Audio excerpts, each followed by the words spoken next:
Alright, yeah, welcome back to some more Magic Arena, and this week we're going to be playing a mono blue wizard tempo list. So without further ado, let's get into the games. If you haven't checked out the deck tip, be sure to do so to see all of the minor little tips and tricks for this deck. But yep, other than that, let's get into the games and I'll see you there.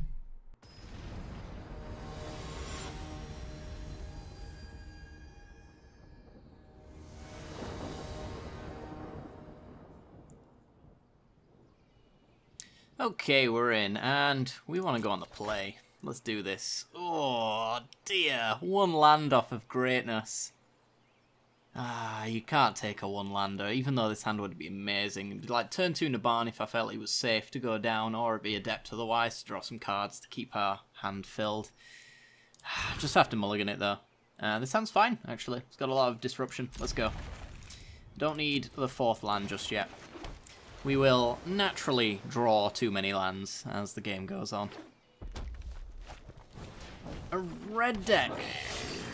A red deck with a motivator as its turn 1 play. I wasn't sure how good this game would go, but a motivator. Now that's a card. Alright, well we get to Trickster in and kill one of these things. Boop. He can shock, obviously, but we'll see. I'm going to get rid of this one so it doesn't have the sack option. But to be honest, I'm probably going to go with this one. It can repeatedly give haste to a creature rather than this one that occasionally does. That's a one-time deal. And I'm liking where we're at already. So, I could swing for 2. Play the land drop, and I'm torn between Water Trap Weaver, just to bounce the courier, or just to lock down the courier, because just replaying it's not too much of an issue with haste, or actually just tricking with the Trickster again. I think I'll have the Trickster, because if he actually sacrifices to give something haste on turn 3, which might be like a Goblin thingamajig, we can kill that. But he's just going to get in with the courier. We're going to add some more power to the board and kill the courier, hopefully.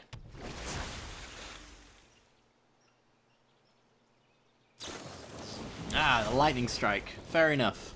Well, that's still good for us. That gets some power off the board regardless. So I'm going to swing for 2. Play a land drop for the turn, and I think I'm just going to Water Trap Weaver and lock down the courier. As I said, play Exclusion Mage on a thing that doesn't have haste, so it slows our opponent down. And then we got Quasi-Duplicate on any one of our 3 abilities here. We can either tap them down and make them lose abilities, tap them down for a turn and a half, or just bounce them completely. So, some really nice options here. Unfortunately, we do have to worry a little bit about burn in response, so this Quasi-Duplicate might not actually resolve. And there is a fantastic Exclusion Mage target. So we'll bounce that thing that took him his entire turn to cast. Play our land drop for the turn. And we'll get in for another 4 damage. Game 1 I wouldn't have put us as the winning deck, but to be honest, the way that this one's been going, the greedy creatures, I actually think we might stand a good chance here. Presumably he's going to play his Phoenix again. The land drop's a little awkward though. That means if he plays the Phoenix down, he could have a shock in response. And he's going to go with the Gutter Snipe. Into an Instigator. Okay. Consider the board somewhat locked up. We could do Silvergill Adept for a 5-mana play, or I could bounce a token. Alternatively, bouncing Gutter Snipe is pretty good, because everything needs to double block at that point. So yeah, Quasi-Duplicate while he's tapped out, I think, and bounce Gutter Snipe. It has effects on the board, but not in his hand, and there's no end to the battlefield on that one. So yeah, I think I'm going to bounce Gutter Snipe. And then swing for 6. We'll see if he double blocks, quite possibly. Like, Exclusion Mage double block is pretty pointless now, because we actually have the copy to copy. So it's probably either the Weaver or the Trickster, depending on which one he doesn't like. Actually looks like a single block for both. I mean, that's kind of the ideal situation for us, I think. Alright. Nice clean sweep. Let's kill everything. So we're going to lose the Trickster, but he's down to 10. We have 6 power on board. If he plays that Phoenix again, he's going to go for the gut snipe. Okay. How do we want to go about this one? We could swing and see how he blocks and burns if he has the burn spell in hand, because presumably this quasi-duplicate won't resolve if he has the lightning strike or the shock. So let's just swing, I guess. And make our opponent take 4. And if he doesn't actually... yeah, if he doesn't present any burn, I'm just going to play a Silvergill Adept. Draw a card, and... yeah, I think we're pretty good for winning now. Do I even make the land drop? I think I do, actually, because I can double quasi-duplicate next turn. So there's Phoenix. We're going to bounce that. If he doesn't have the burn, anyway. And we have a release to the wind. Interesting. Okay, so I'm going to go quasi-duplicate the token. No burn for my opponent, it seems. Swing for 6 and see if we have the win. Alright, mono red aggro. Taking a hit from mono blue tempo. Alright. So, against this matchup, we want to be bringing in Diamond Mares for the life gain. It's really nice, and an infinite combo with Naru Meha. So, we'll try and get that one down. Dive Down and Spell Pierce are really good. Tempest Gauler, probably not so much, although we did see Goblin Instigator. That is a possible option. And I think I'll probably go down some of the more expensive stuff, so Salvager, possibly Murmuring Mystic, because the 1/1s are just going to die to a Chain Whirler if he's running that. It takes a lot of investment. And let's go down... what could our last card be? I'm not sure what the last card would be.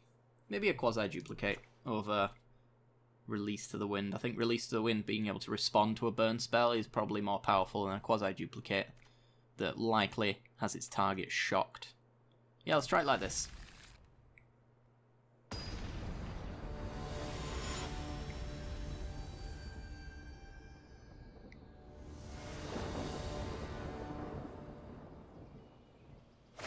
Okay, we have 2-lander with our turn 2 play unable to actually come down on turn 2, so I think this is a mulligan. And this one's fine. Yeah, turn 2 Silvergill into turn 3 Water Trap Weaver. Don't need the 4th land again. So we'll bottom that one. And leading off with a Torch Courier. Naban is nice, though never gonna resolve, right? Well, not gonna stick around long enough. So we probably want to play Naban at a point where we know we have a dive down to protect him. And we'll just go with the Silvergill, I think, at this point. So, Silvergill, reveal Weaver. It would be nice to go Naban into Adept, but I just don't see it happening, so we're just playing a threat down that's going to die otherwise. I'd rather it be Silvergill than Naban. There's a Release to the Wind. There's a way to protect Naban, but it's an expensive one. Won't be able to do that until turn 5. So we might see a Lightning Strike or a Shock here on the Adept. That'd be nice.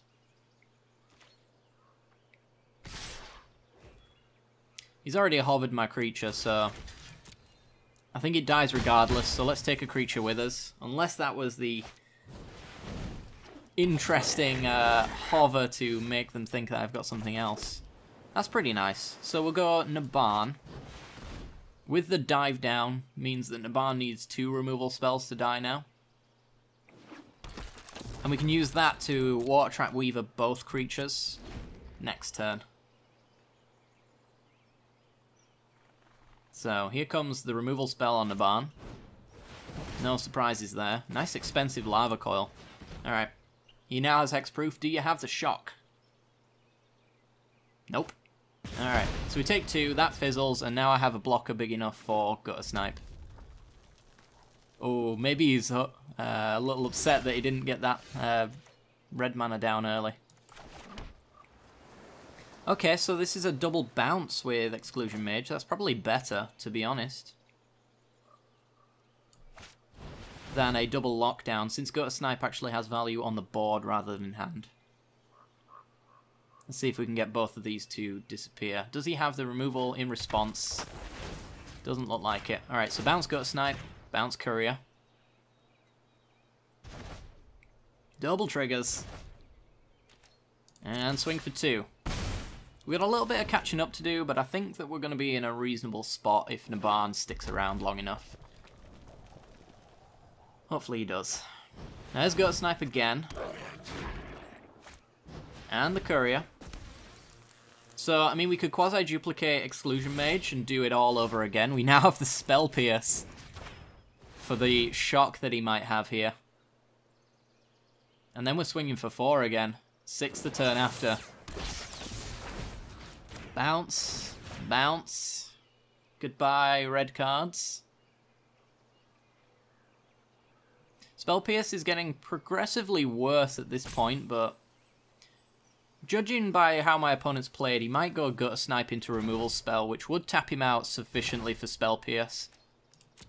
So my opponent takes 4. We're now even Stevens, and our board state is significantly better than his. There's Courier again. And a second Courier. Let's see if he goes for the Gutter Snipe. He does. Alright.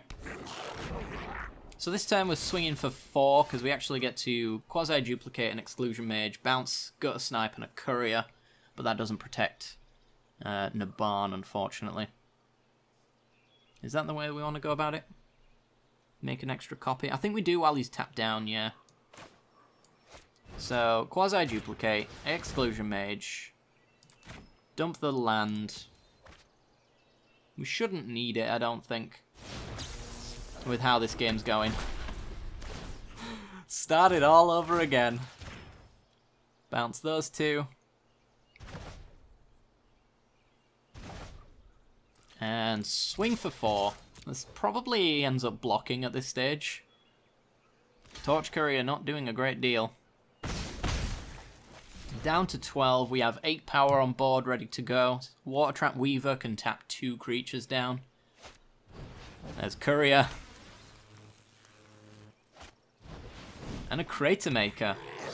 That'll actually, that'll kill Naban. But now it won't, because now I actually have Release to the Wind in response. Unfortunately, though, can't really do that and do something else. It's making me wish that I'd maybe discarded Weaver instead, because then we could Release plus Trickster. If I go Trickster here, he Crater Makers in response, so I think we actually just swing.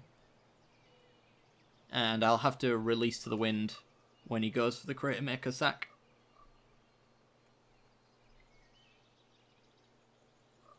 So swing, swing, swing.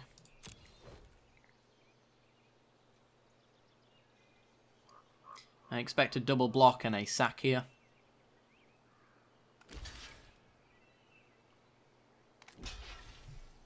Yeah, so he's taking 2. We're going to have to take Naban off the field, but we're not actually losing anything via this play. And he goes down to 10. It's a nice place to be. Alright. Sorry, bud. Naban lives once more. We even have the Spell Pierce for a shock in response. Cool. Alright, Naban's free, so there's probably... is there a reason to just play him down here? I guess it's more damage on the board. Yeah, I guess so. We always have the Spell Pierce anyway. And at this stage, do I need the double trigger for my wizards? Maybe not. Arclight Phoenix, sure. I think that's as good as conceding. Spare Naban. That's pretty good. Alright, so let's go Water Trap Weaver to be the most mana efficient. Tap down Phoenix. Twice. Super tapped. Swing for 8. Dead on board unless he has a sweeper. God, I love this deck. It's so good.